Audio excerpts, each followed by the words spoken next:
A great remnant was constructed thousands of years ago that held the key to huge wealth and extraordinary power.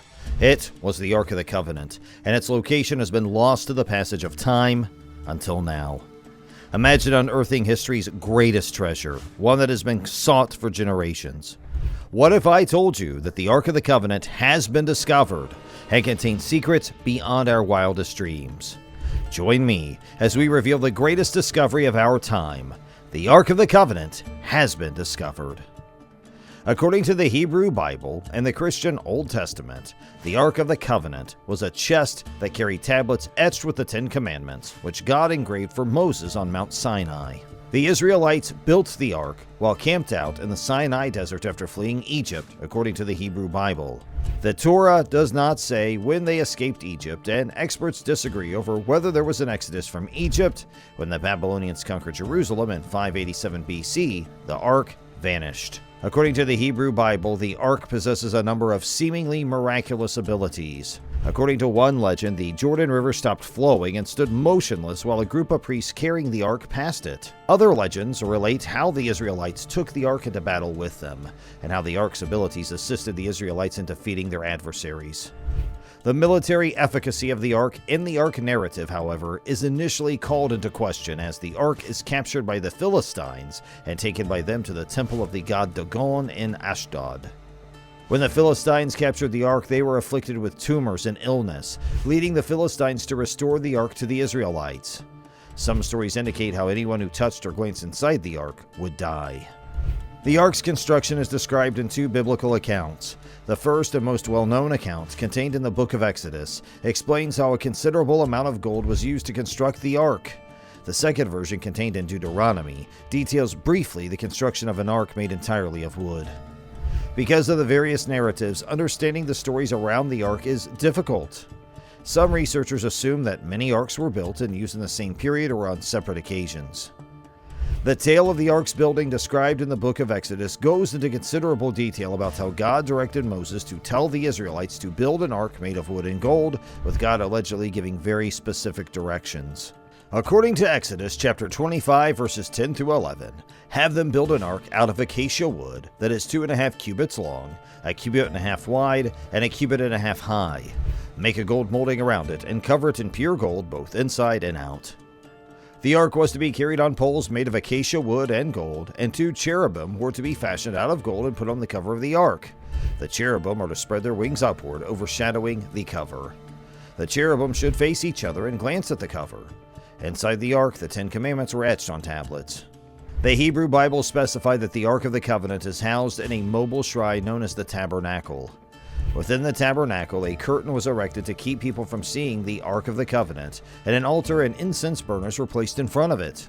The incense was made of gum resin, ongichum, galbanum, and frankincense, and was to be burned at sunrise and sunset by Aaron, Moses' brother, and his sons. According to the Hebrew Bible, God picked a man named Bezalel to create the Ark of the Covenant and the furnishings found within the tabernacle. I have filled him with the Spirit of God, wisdom, understanding, knowledge, and all kinds of skills, to make artistic designs for work in silver, gold, bronze, cut and set stones, work in wood, and engage in all kinds of crafts. According to the Hebrew Bible, Oholiab was chosen by God to be Bezalel's helper, with the assistance of talented craftsmen. The first temple, the holiest temple in Judaism, was built in Jerusalem during King Solomon's reign, and the Ark of the Covenant was set in an inner sanctuary plated in gold according to the Hebrew Bible. The book of Deuteronomy, on the other hand, recounts the building of a considerably more modest Ark of the Covenant. According to the book, the Israelis once worshipped a golden calf instead of God. This infuriated Moses to the point of smashing the stone tablets imprinted with the Ten Commandments. God directed Moses to assist in the creation of new tablets inscribed with the Ten Commandments, as well as the construction of a wooden ark to house them. In Deuteronomy chapter 10 verses 1 through 2, make 2 stone tablets similar to the first ones, and come up to me on the mountain. Make a wooden ark as well. I will write the words that were on the first tablets that you broke on the new tablets. Then you must place them in the ark. So Moses built the ark out of acacia wood and chiseled out 2 stone tablets like the first ones, and went up the mountain holding the 2 tablets. The Lord wrote what he had previously written on these tablets, the 10 Commandments he had declared, on the mountain. The tablets were then placed into the wooden ark by Moses. According to the Hebrew Bible, the ark traveled around a lot until it eventually landed in ancient Israel. The ark remained in Jerusalem, in the innermost chamber of the temple. The story of how it got there is found in 2 Samuel chapter 6 and also in Psalm 132, one of the few explicit mentions of the ark outside of the Pentateuch and the historical books. Later, it is considered to have been put in the Holy of Holies at Solomon's Temple, which was built in 957 BC. The ark story ends abruptly with Solomon. According to Jewish tradition and most experts, it remained in the temple for about 400 years until the Babylonians destroyed Jerusalem in 586 BC, yet it is not mentioned in the list of spoils taken from the temple. Perhaps this implies that the ark was seized from Jerusalem in the late 10th century as part of Pharaoh Shishak's military campaign during the reign of Solomon's son Rehoboam. In 2 Maccabees, chapter 2, verse 17, it is unknown what happened to the ark after the Babylonians destroyed the first temple. According to the book of Maccabees, the prophet Jeremiah hid the ark in a cave on Mount Nebo, saying that this place should remain unknown until God gathers his people together again and shows his mercy. Another legend has it that the ark was transported to Ethiopia and is currently housed at the Church of Our Lady Mary of Zion in Axum. Only the guardian of the ark is supposed to be able to see the ark, but a researcher named Edward Uhlendorf saw it during World War II and discovered that this was not the original ark. Another story has it in Jordan, and it is mentioned in the Quran. The Muslim account was loosely based on the well-known story in the second book of Maccabees, a late Jewish text, which relates to that the biblical prophet Jeremiah carried the ark out of the Jewish temple just before the Babylonians seized Jerusalem and destroyed the temple in 587 BC. Jeremiah moved it across the Jordan River into what is now Jordan, concealed it in a cave on Mount Nebo, the summit from where Moses had gazed upon the promised land before the Israelite conquest of Canaan, and then shut the cave's entrance. Some of the prophet's disciples attempted to retrace Jeremiah's steps toward the ark. He rebuked them and said that the ark, the sign of his kinship, would remain hidden until God gathered his people together at the end of time. Many other legends of the ark's survival are told in the book. There are rumors about it being hidden near Jerusalem, at Mecca, and even in New Guinea. According to one scripture, the Treatise of the Vessels, the ark shall not be revealed until the day of the coming of the Messiah, son of David. And according to the book of Revelation, the ark will not be seen again until the end of time. When God's temple in heaven was opened and the Ark of the Covenant was seen within it, there were flashes of lightning, rumblings, thunderclaps, an earthquake, and a heavy hailstorm. Finnish scholar Walter Heinrich Juvelius said that he has translated numerous ciphers in the Bible that showed that the ark was hidden where the water tunnels and canal that used to carry the blood from sacrifices in the temple met. Juvelius was able to persuade a number of British aristocrats, including Montague Parker, to go on a historical search for the ark. Addison says that many of them were tired and trying to make something out of their lives. For them, the trip was an exciting way to spend their time. It was risky and dangerous in some ways, and it wasn't the same.